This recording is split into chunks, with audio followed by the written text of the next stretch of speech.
Good afternoon. I'm Brenda Mainwaring. I'm Assistant Vice President for Public Affairs for Union Pacific Railroad. Very much appreciate the opportunity to be here.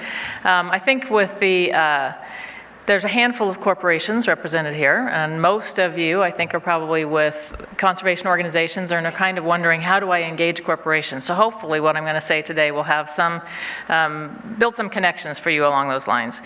So return on conservation, of course, businesses measure everything, and railroads take that to a kind of ridiculous extreme.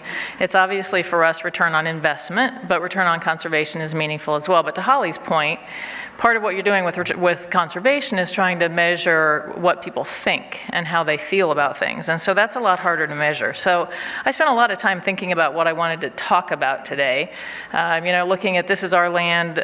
We're one of the largest landowners in the country, and we could talk about conserving our right-of-way or converting our rails to trails and treasure from trash. We recycle 2 million tons of waste a year, including 300,000 tons of metals.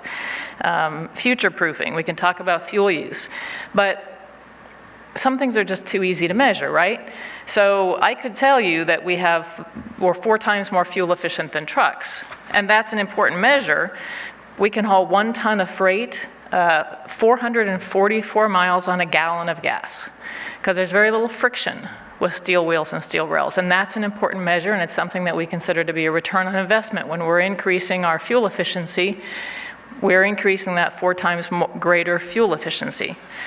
Or I could talk about the fact that since 2000, we've saved more than 3 billion gallons of fuel because of the way that we focus on conservation, focus on fuel efficiency, and continue to focus on that fuel efficiency. But if I talked about those things, it would be a very short presentation. So I wanted to think about some of the conservation activities. Our fuel efficiency, our emissions, those are inherent to the railroad. Those are facts of our operating. We also do very intentional conservation kind of activities, and I wanted to talk about those. We have a whole list of intentional conservation, like the recycling that I mentioned earlier. This is one of our new recycling efforts. Every year we replace tens of thousands of miles of ties, or tens of thousands of ties. And so we used to just put those off by the side and a truck would come along and they'd pick them up. Well, now we have this machine that comes along right behind us, picks those ties up, puts them in to a train, and it takes them directly to recycling. So we've saved all of those truck miles, all the emissions, all the fuel, and those ties go to recycling or to be shredded so they can go to cogeneration. So there's a lot of recycling that's going on. But again, those are kind of obvious programs. So I decided what I want to talk about is something that really is challenging to measure, as Holly said, trying to think about engagement and awareness as you're thinking about conservation issues, not just among our employees, but among our broader constituents. So how do you sort of move past the obvious? How could UP expand our conservation interest beyond our employees? How do you identify your assets and leverage them? We have a long history of connection to the landscape. Our employees have a huge amount of pride in that connection to that history. We are 32,000 miles of a factory without a roof. We're touching more than 7,000 communities. So those are unique assets. How do we use those unique assets for the benefit of conservation? And who do we want to partner with in that effort? Well, our decision was that we wanted to make a difference for a partner in a way that would connect with our company, with our assets, with our values. So we looked to our history, and we decided that we really wanted to re-energize our very long-standing relationship with the national parks. Beginning in the late 1800s and for basically 100 years, UP and other railroads provided direct and indirect services, both by rail and also concession services, to the Western national parks. So those assets that we have, those communities, those relationships, the history that we have, we wanted to use those assets to serve the national parks and their conservation mission. We started in 2015. We gave $1 million to the Pullman National Monument, which is being created in Chicago. Obviously, that's clearly a railroad story. But then we wanted to go further than that. So in 2018, we announced that we were developing a $3 million national partnership with the national parks. Now, most of you probably know that national parks are, unlike Holly, national parks are very restricted in how they can work with conservation or with corporate entities. And so the National Parks Foundation is who we actually have our relationship with, and through them, they work with the National Park Service. UP is a very unique partner with the parks. You know, a lot of other partners, Coca-Cola, Subaru, Nature Valley, LL Bean, they're all consumer or business to consumer. So they can put the National Parks logo on something. Union Pacific is business to business. We have a different set of assets. We have a relationship with the park. We're not going to go put a National Parks logo on something that's going to benefit anybody really in any particular way. And so we sat down with the parks at the very beginning. We said, what can we do that will be something completely different than what you're doing with anybody else? How can we use our assets to influence minds, to engage our employees, to educate the people in our communities on behalf of conservation? So, thinking about those, we came up with a lot of different ideas. They're listed here, and I'm going to go through them very quickly. But here's a fundamental principle. The successful pathway to changing minds depends on the minds you're trying to change. It is not your choice what pathway is going to be successful. It's the recipient's choice for what pathway they want you to use. And so you need to look at a lot of different, you need to bring in experts and be willing to do a little trial and error to figure out what mix is going to work. So that's why you see so many programs up here. So the first one is Open Outdoors for Kids. That's the National Parks effort to really increase their visibility, their relevance, their connection with the next generation. If you've looked at the demographics for the national parks, they're a little worried. Their demographics are older and not very diverse. They don't currently reflect America. And so the national parks, one of their priorities is to try to engage the next generation and particularly diverse populations. We give half of our money to this Open Outdoors for Kids project. We're the largest private donor for the project. But in addition to just giving our funds, we again are using our assets. We're in those 7,000 communities. The National Park Service is limited in their ability to go out and form those relationships. Both in time and in resources, they're limited. So we use our friendships, our relationships, our connections, our social media, our employees to really emphasize this Open Outdoors for Kids program. We'll go to the schools, we'll talk about it with the schools, and we'll engage them to come in and participate in Open Outdoors for Kids.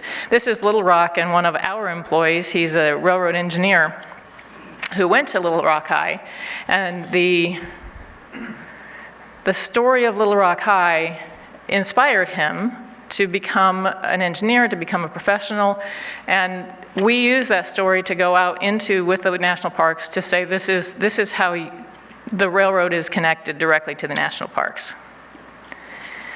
One of the other programs that we had, because of our unique historical assets, and because National Parks was doing a picture yourself in the park promotion, we decided we wanted to use our very extensive archives of photographs. So we created this program. Well, if you're going to reach the next generation, we all know that there's really only one way to do that, and it's got to be electronic media, right? But we wanted to use our history. So we decided we'd create this photo program that would showcase our history, but also really engage people in the park. So we posted a bunch of programs. We invited people or a bunch of photographs. We invited people to go find their own photograph and to just remind everybody that the parks really are a timeless experience. So I want everybody in the room to just pause for a moment. If you shut your eyes, I know that everybody in this room would have a snapshot in their memory of an experience in the national parks that was meaningful to them, that reminds you of your childhood, reminds you of your family, reminds you of what's special about the national parks. That's what we wanted to recreate for everybody who went on this contest. So these were 4 of the 10 winners. On the left side, you see the original photograph. On the right side, you see the recreation. My favorite one is the one in the upper left. The dancing, that's from the 1930s or 40s. Because the National Park Service still is a very similar uniform, you really can't tell how old that is. But I love the joy that's in the original photo and that's in the recreation of these 3 young women who are dancing in the parks, just enjoying. And then all of them are reflective of people enjoying the parks. And all the winners, there were 10 winners, received a national annual an annual pass to the national parks. So we had 7 million social media hits on this. We had 1,700 entries, and keep in mind, people had to go find a picture, had to compare it to it, they had to stitch it together, they had to post it. So 1,700 entries, this was not just hitting send, right? This was an effort that people experienced. All of these historical images are Union Pacific's archives, except for the one on the bottom left, which we didn't know at the time, but that's one of our employees who won. Another program was a Junior Ranger badge that's going to be issued next year sometime, first quarter, where they're creating, really sharing our mission of building America and laying the foundation of the western half of America, and educating all these national parks visitors about the history of the national parks, connecting to the history of the settling of the American West. So we're funding the Railroad Badge, which really is going to look at railroad history, but also westward expansion. And if any of you have kids who do Junior Ranger, you know they do not leave the park without getting the Junior Ranger Badge, right? So this is something that really will educate, because it's something that is meaningful to that generation. And then this is the program that's probably is the most unique, because only Union Pacific can do this. Last week we used our historical steam locomotive and our passenger fleet to run a half a dozen national travel reporters and influencers on a trip from San Antonio to Houston, from the San Antonio Missions National Park to Houston, where they went to the Big Thicket National Park. Because in the 1800s and well into the 1900s, the only way you could experience a national park was to get there by rail. There weren't any roads, there weren't any other way to get there. So what we wanted to do using our assets was to recreate that experience. And what really happened is everybody had to pause. Everybody had to stop and enjoy the parks, from our health person saying, you have to just stop long enough to realize that your brain is resetting. When you're on a train, there's not a whole lot that you can do. You may not have Wi-Fi. And so they did, but you might not.